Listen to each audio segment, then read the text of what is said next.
Once upon a time, retirement planning was simple. You would retire, then cash out of the stock market, leave the risk behind, and move into bonds paying 6 to 8%. Those days are long gone. If you live in Scottsdale and are retiring soon, you know this dilemma only too well. Today, you're lucky to get 2% on a quality bond. The solution? Do what smart, logical retirees are doing. They're making the move for their IRA rollover to the next generation of principal-protected, low-cost, high-income annuities through IQ Wealth Management in Scottsdale. Best-selling author, leading financial advisor, and the host of Mastering Money on Money Radio, Steve Jur-itch, is the trusted advisor that you are looking for. Let's listen in on a recent broadcast of his popular show, Mastering Money. At any point throughout, you can visit our website by clicking the little circle with the eye in the top right corner. Good afternoon. Welcome back to the Financial Review on Money Radio. I'm Sinclair No. Thanks for joining us today. A goal of every investor is to maximize the rate of return you're getting while minimizing the amount of risk you're taking. There is no single investment today, anywhere, that will give you everything you want all in one asset. High returns, high liquidity, superb income with low or no risk. It's the old 2 out of 3 principle that engineers and architects know so well. When manufacturing and marketing a product, all companies know that the consumer is generally looking for a combination of a low price, remarkable cutting-edge features, and, of course, long-term durability backed by a lifetime guarantee. Everything works out fine, as long as the customer understands he or she can only get 2 out of the 3. You can get a low price and durability, but don't expect cutting-edge features. You'll need to settle for an iPhone model from 2 years ago, for example. Brand new, but not the iPhone 7 that comes out soon. Or you can get cutting-edge features and long-term durability. Just don't expect a low price.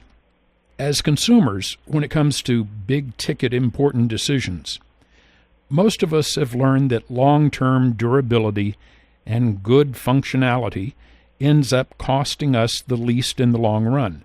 Cheap can be expensive in the long run. Of course, that doesn't stop us. We all still love a low price. Me too. It works the same way with investing. You want 20% returns with 100% guaranteed safety and 100% liquidity. Here's the problem. You'll never find everything you're looking for in one single investment.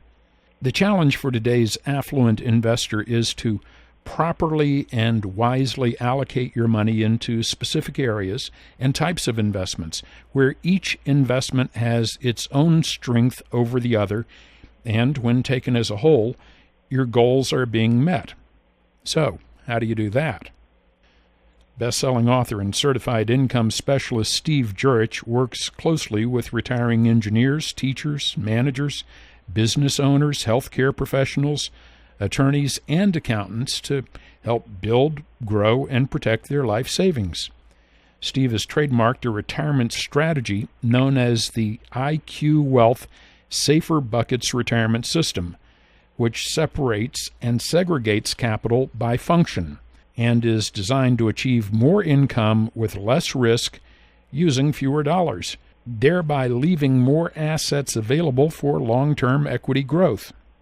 Steve is an authority on annuities and heads IQ Wealth Advisory, LLC in Scottsdale, a registered investment advisor. His comments have been seen on Bloomberg, MarketWatch, and CNBC.com. His resource team includes certified financial planner, MBA, and certified investment management analyst Murray Titterington. Also, CPA Nick Stefaniak and estate attorney and MBA Richard Dwornik. Steve, how are you today? Sinclair, doing just great today. How are you doing? Doing good, sir. Good to talk to you again. Didn't it, a little bit today? Yeah, it's almost nippy out there, right? Hey, Steve, yeah. Safety, yield, liquidity. Right. Once upon a time, it seemed like you could get all 3 in one investment. What happened? a little thing called a worldwide deflation happened after a big bubble of assets, of course, first created in the 80s and 90s. And part of the 90s, of course, were healthy growth brought about by tremendous innovations in technology, where you really did have things that improved production and created jobs. So much of the time you hear both Democrats and Republicans wanting to say it's this president or that president. It's really not. I mean, if you stop and take a look at it, the technology of the 80s and 90s, tremendous innovations, and that's where the people who were in their 20s, 30s, and 40s getting great six-figure jobs, and those jobs lasted 30 years, that's where you built up the baby boomers of today who are now in their 50s, 60s, and going on to their 70s now. They were in a once, perhaps in a lifetime situation where you just had a renaissance and a tremendous innovation in technology that actually did drive the world's economy. And then, of course, you had in the 2000s, we had, as we know, a buildup of debt, creating an incredible bubble in the real estate markets, where people could get signature loans for $1 million to buy a house. There were, I think on record, they said over 1,000 cases of babysitters in San Francisco that got $1 million loans on their signature to buy houses back in that time frame. So we know that was a huge bubble. It created bets on the bubble, which are known as derivatives. That big crash was a big comeuppance for debt. It's what we needed, really, but we are feeling it. This is the big deflation afterwards. Many people would want to think that, well, we had our crash, we paid our dues, and so it's all over and it's all better now. Not so much. We are in a situation now where we are in a global deflation, which is still in a big recoiling and a Newtonian response to the 80s and 90s. And that's what happened. When deflation occurs, it's like the 1930s. When inflation occurs, of course, it's like the 1970s.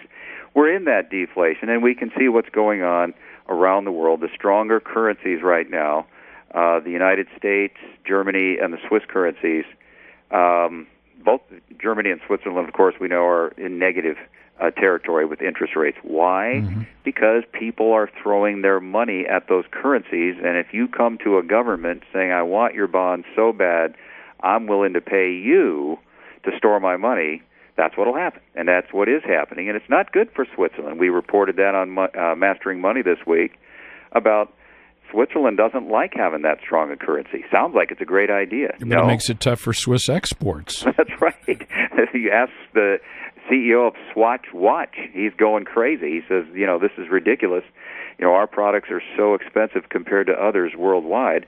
Same thing, Nestle versus Hershey, et cetera. So it's a curse. And so people are now caught in the middle of it, and they need to understand there are three components in your investment selections, and that's the construction, the capability of the assets that you own or intend to own, and then the environment, both that you're in now, but the environment you are most likely heading into. And it doesn't look like a quick fix for deflation anytime soon, especially not when Janet Yellen starts hinting that, hey, even the USA may go negative on interest rates.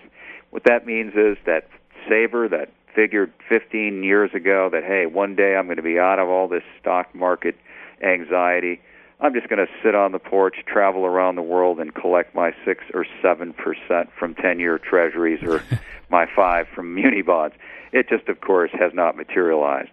And so that has put us in a spot, and that is what happened. If people want explanations, it's as simple as that. We're in a global deflation right now. And certainly that's confirmed by Chair Yellen's testimony this past week before Congress, where she said the Federal Reserve has looked at negative interest rates, not that they're really planning on instituting that anytime soon. Right. I'm sure they'd like to avoid it for a while, but at the same time, Fed's not probably going to be raising rates anytime soon. Right. We are locked into this low interest rate environment, and a lot of it has to do with the global economy. Right. So then the question is, do you think these low rates on bonds have been part of the reason that so many people look to annuities, in whether it's for their IRAs or their 401k rollovers? I'm almost completely certain of that, Sinclair. The fact is that many of the clients I have right now, who I know and like, and we are in great relationships with. They love their annuities now that they understand them. They didn't when they came in, and we may have never met. We laugh about it. If bonds were still paying 6 or 7%, we may never have made the acquaintance. Probably, yeah. Yeah, and but but smart bonds people are live in not the real paying world. 6 or 7%. What's that? Bonds are not paying 6 or 7%. I mean, a 10-year bond, you're looking at maybe 1.7%. Yeah. You probably get a good deal on a Greek bond right now. Yeah, right. Pretty good high interest rate. But then over back to the 2 out of 3 formula we talked about, where you're not going to get safety, yield, and liquidity all together, all in one place anymore. And so that's where the segregation and separation of capital into wise and well thought out different, we call it buckets, different segregations of capital, each with its own function, each with its own time deadline for achieving the goal we're after. We just think that makes a lot more sense. And really, the rules of investing are very different in the accumulation phase than they are in the retirement phase. Oh, absolutely. And you have developed the IQ Wealth Safer Buckets system. Mm-hmm. That's designed to handle all phases of a person's financial plan. That's right. I mean, what we do, we base every decision for our client on the idea of purpose of their money, their own personal principles about how much risk they want to take and what they want to see happen over the next 5, 10, 15 years. We want to work within their priorities, not ours, not the advisors. And we like to work on irrefutable logic and simple math. That combination goes a long way toward people feeling really settled and really secure about where they're going financially. And like you mentioned, you start out in that accumulation phase from your 20s, into your 50s or early 60s. You go from 40 years of employment to perhaps 30 or 40 years of unemployment. And one of the spouses in the household may be needing another 45 years of income coming their way on unemployment. Mm-hmm. That means your money. If you would like to retire and stay retired, click the link to hear the rest of the show or to visit the website and learn more about making the move to the next generation of principal-protected, low-cost, high-income annuities through IQ Wealth Management in Scottsdale. Click the link now.